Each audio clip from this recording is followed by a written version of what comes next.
Desde o lançamento do icônico romance A Máquina do Tempo, do escritor H.G. Wells, as teorias têm se proliferado sobre a possibilidade de viajar no tempo. Na história, um cientista pode viajar pelo tempo e aterrissar em uma sociedade futurista na qual o canibalismo é normalizado. Durante muitas décadas, outros livros foram escritos sobre o tema de viagens no tempo, cada um tendo sua própria visão ou abordagem da ideia. No entanto, existe um grande paradoxo que envolve as viagens no tempo que muitas pessoas desconhecem. Se viajássemos no tempo, mudaríamos imediatamente nosso próprio tempo atual? Em teoria, cada ação tomada por uma pessoa mudaria a história para sempre, guiando o mundo em uma direção levemente diferente da que estava seguindo antes. Se fosse possível viajar no tempo, seríamos capazes de encontrar nós mesmos no futuro ou nossos antepassados do passado. Há também a possibilidade de realizar uma ação que pode nos impedir de existir. Então, seria possível viajar no tempo mesmo se fosse esse o caso? Discutiremos tudo isso e muito mais no vídeo de hoje. O misterioso caso de Thomas Johnson. Thomas Johnson era um garoto de 10 anos quando saiu para brincar com alguns de seus amigos na fazenda de sua família. A família havia adquirido recentemente a fazenda e havia um lago artificial que havia sido criado na propriedade antes de a família se mudar para lá. O pai de Thomas estava aterrorizado que Thomas ficaria inseguro se ele se aventurasse muito perto do lago sozinho. Então, ele proibiu tanto Thomas quanto seus amigos de visitar a lagoa sem supervisão. Para piorar a situação, seu pai advertiu que coisas estranhas haviam acontecido na área recentemente. Seu pai não tinha ideia do que poderia acontecer se ele deixasse o menino fora de sua vista. Houve ocorrências em que animais da fazenda desapareceram sem deixar rastro algum. Eles não deixavam para trás nenhuma evidência de sua partida. Era como se eles simplesmente desaparecessem no ar. Independentemente desses acontecimentos estranhos, Thomas permaneceu inabalável e decidiu visitar o lago proibido de qualquer maneira. Seus amigos estavam por perto quando Thomas entrou na água. Eles relatam que a água estava muito calma enquanto Thomas passava por ela. Entretanto, sem aviso algum, a água começou a ficar agitada. Ondas batiam por todo o lago e a água começou a subir em espiral. Um buraco se abriu no meio do lago, formando uma sucção que sugou o menino para debaixo d'água. Em instantes, ele desapareceu, fora de vista, e seus amigos ficaram sem palavras. A polícia foi imediatamente chamada e uma equipe de buscas fez o seu melhor para encontrar o garoto. No entanto, ele não estava em nenhum lugar à vista. Eles percorreram todas as áreas próximas e revistaram o lago, mas o garoto simplesmente desapareceu sem deixar rastro. 58 anos se passaram e a família nunca descobriu o que havia acontecido com seu filho. Seu pai estava andando pela fazenda um dia quando decidiu visitar o lago para lamentar seu filho. Ele havia sentido muitas emoções ao longo dos anos, depois que seu filho presumivelmente perdeu a vida. Então ele visitava frequentemente o lago para se lembrar daquele fatídico dia, prestando respeito à memória de seu filho. O pai, agora com 91 anos de idade, diz que quando ele estava de luto pelo filho, a água começou a subir em espiral. A água, uma vez parada, quase imediatamente começou a fazer pequenas ondas, formando outra sucção no meio do lago. O pai do menino afirma que quando um buraco se abriu no meio do lago, um menino adolescente apareceu na água. Ele imediatamente reconheceu este menino como seu filho, embora tivesse envelhecido 5 anos desde a última vez que o havia visto. Ele diz que o menino estava com medo e relutante em cumprimentá-lo no início, embora logo percebeu que o velho era seu pai. A polícia foi mais uma vez chamada à propriedade. O pai não podia acreditar que seu filho havia retornado após todos estes anos, embora a polícia estivesse cética. Apesar de o menino ter declarado o velho como seu pai, a polícia sentiu como se o menino pudesse estar enganando o velho por seu dinheiro. Sabendo que o homem provavelmente não tinha muitos anos de vida, eles pensaram que o menino poderia ter aparecido de repente para reivindicar a fazenda após o falecimento do homem. No entanto, a polícia teve que admitir que havia provas consideráveis que provaram que este jovem rapaz poderia ter sido o há muito perdido Thomas Johnson. Os dois acabaram mudando seus nomes para evitar a atenção da mídia e nunca mais se ouviu falar deles. Ninguém sabe o que aconteceu com o homem ou com o menino. Nos anos desde o incidente, muitas pessoas sugeriram que as histórias foram inventadas para alertar as crianças de se aproximarem demais de lagos ou lagoas. No entanto, isso não explica o desaparecimento do gado que havia atormentado a área por muitos meses. Então, este foi um simples caso de conto popular ou há algo mais nesse mistério? O mundo pode nunca descobrir. O incidente Moberly Jordan. Charlotte Anne Moberly e Eleanor Jordan eram amigas íntimas e professoras que viviam na França. Elas publicaram um relatório em 1911 sobre a viagem que fizeram em Versalhes para visitar o Palácio de Petit Trianon. A viagem aconteceu cerca de 10 anos antes da publicação do relatório e foi contada de uma época em que as duas se separaram de um grupo de turistas e se perderam em uma vila próxima. Quando chegaram para sua viagem, souberam que os jardins e os castelos haviam sido fechados para os visitantes. Independentemente disso, as duas jovens se aventuraram a passear sem levar um guia turístico ou qualquer pessoa com elas. Não demorou muito para que as meninas se perdessem. Elas começaram a se sentir estranhas, muito confusas e desorientadas. Em pouco tempo, elas encontraram 2 homens.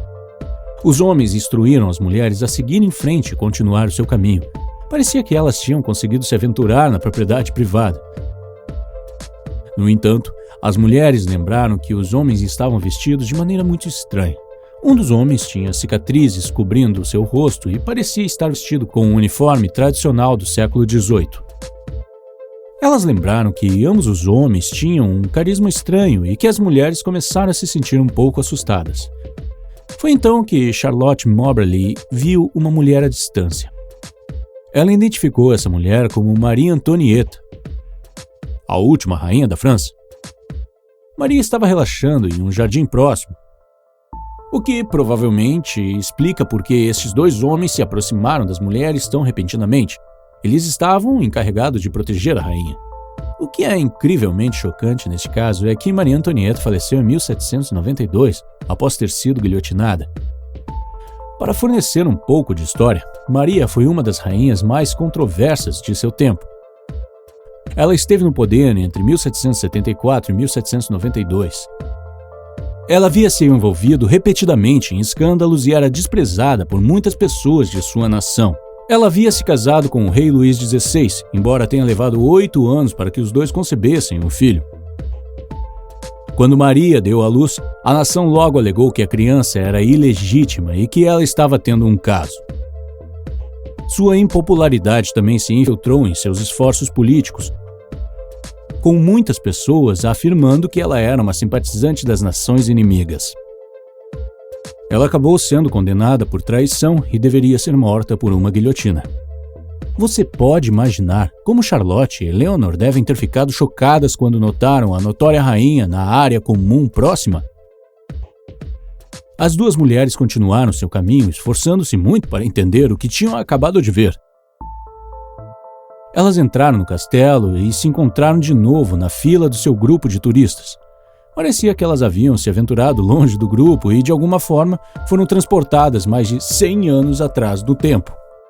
Elas esperaram vários anos antes de contar a história para o público, embora muitos céticos afirmassem que tinham inventado a história para ganhar fama.